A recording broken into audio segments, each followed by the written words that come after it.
With an ego bigger than KSI's forehead, it's no surprise that Ryan Garcia's career was destined to fail. But how exactly did we go from this? First, before I want to say anything, I want to look up above and thank God, my Father in heaven. To this. Poor, sad, happy, mad, I'm the same motherfucker. I'm the same dude that shows you I got big balls. All you have in this life is your balls and your word. I'm different. Damn. That's what we'll be focusing on today, the sad downward spiral of Ryan Garcia. Believe it or not, Ryan Garcia was not always so obnoxious. In fact, when he was growing up, he was a quiet kid who didn't like confrontations at all. But that still didn't stop him from throwing hands when he was a kid.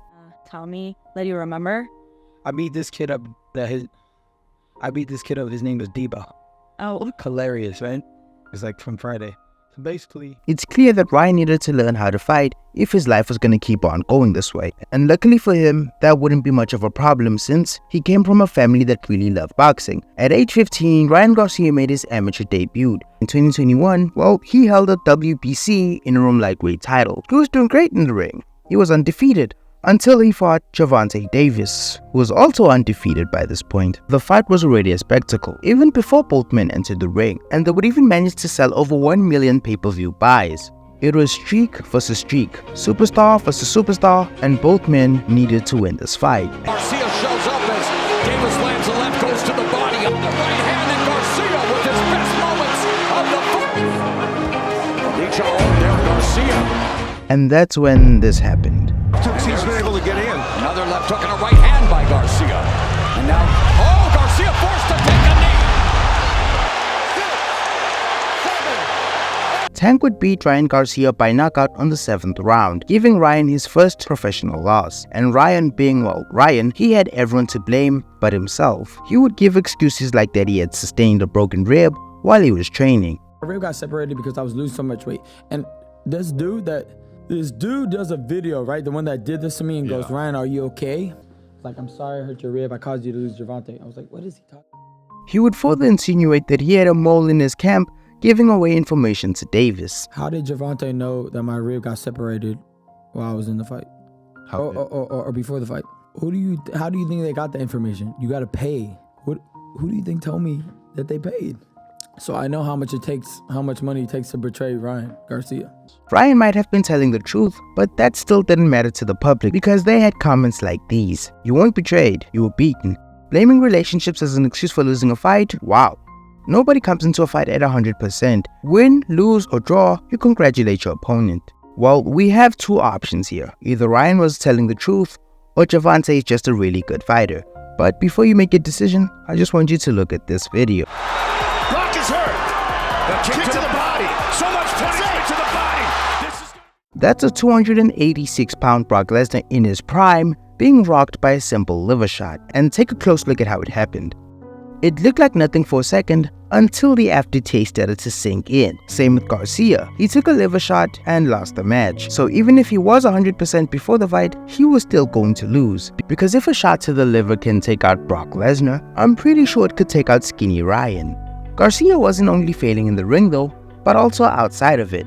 On the 23rd of December 2023, Ryan's wife Angela Selena gave birth to Ryan's first child, a boy named Leo Garcia. But the world only found out about the kid almost 2 weeks later on an Instagram post of him welcoming the child to Earth. But a few moments after that wholesome post, he would announce that he was getting a divorce from the same woman who had recently birthed his kid. Immediately after the back-to-back posts, the media started spreading the narrative that he was divorcing his wife hours after their baby's birth. This gave people who already hated him even more reason to hate, because he would start being called a deadbeat dad, no matter how many pictures he took with his kid. And he didn't exactly make it any better with his erratic behavior. Katie Trail, literally, I was on the, I'm drunk?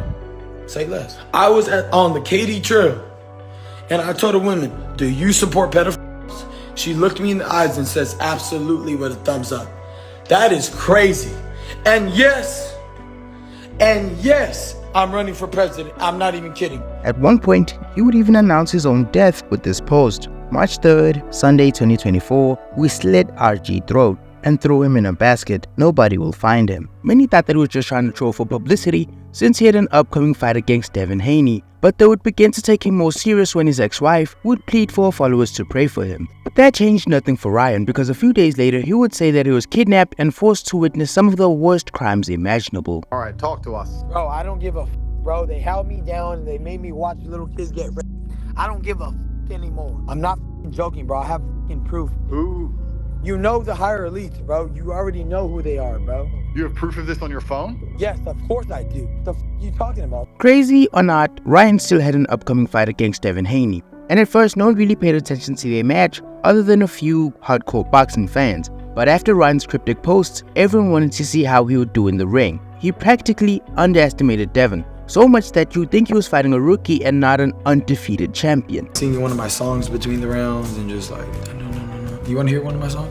I can just make a new one. NGQ, doing what I do, all white, looking nice, okay, comfortable. Ryan would show up to their weigh-ins intoxicated and hyperactive, and then he would even go on to promise to pay Devin $500K for every pound he was overweight. Well, he should have kept his mouth shut, because he ended up paying $1.5 million due to him being 3 pounds overweight. In boxing, if a fighter comes out overweight, they can technically be disqualified, since it's boxing and not the WWE where little guy can face the big guy. Just a few days after the fight, people started placing their bets on who would win, and Ryan decided to join in on the fun. He would bet $2 million on himself. Yes, you are allowed to bet on yourself in the sport of boxing, but you're not allowed to bet on yourself to lose. So if Ryan was to win the fight, he would multiply his deposit by 5 times. People were sure that with all his alcohol abuse, he was going to be brutalized in the fight, but the opposite happened. Haney was destroyed. He was treated like a punching bag. Ryan wouldn't even give Haney room to breathe. He was all over him, knocking him down to the mat 3 times, but eventually winning by the majority decision. Everyone who bet on that night was pissed. But not Ryan, because he ended up making $10 million that evening due to the gamble he made on himself. Not to mention another $2 million from the fight itself. And a few days after the victory, Garcia went onto the PBD podcast to tell everybody what his master plan was. My cameraman Chance, Ajay's there. Hey, we have it pre-recorded months ago. What did I say was gonna happen? I said I'm about to make sure everybody thinks I'm gonna go crazy. I'm gonna do this, I'm gonna do that. Wow, it's just gonna be called The Great Escape. Like, I have it all documented.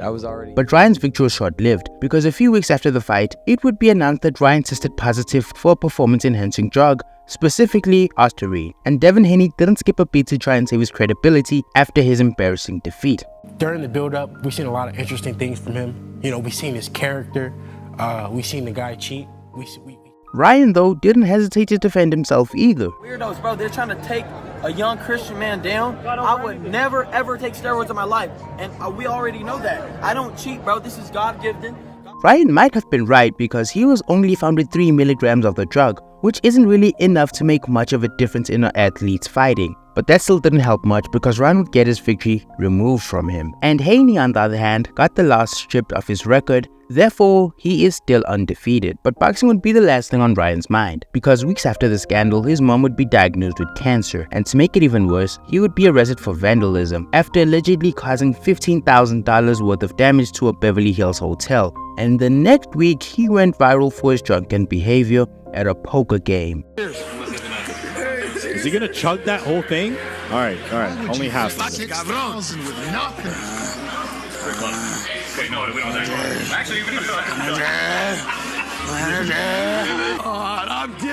I'm different. Damn. Low rolling him. But it was on July the 4th, 2024 when Ryan would officially pull the plug on his career, when he thought it would be a smart decision to go off and say this. Niggas are sending niggas to the ER, and y'all niggas worried about other people saying the ER, the hard R, when niggas are saying niggas to the ER. The fact that you're speaking on black crime, which doesn't get speaked about enough, you know what I mean? Because that is a real thing, right? Hey, guess what? I bet y'all hate me. Bro. Nah, shut the f*** up. You're not really like that, bro. You're a culture vulture. You want to be a Muslim because Muslims support you. You weird, bro. You're like a gay-ass fag, bro. Bro, f*** you and f*** Muslims and f*** little kids. Bro, f*** all you mother****s, bro. All you Muslim-ass, weird-ass.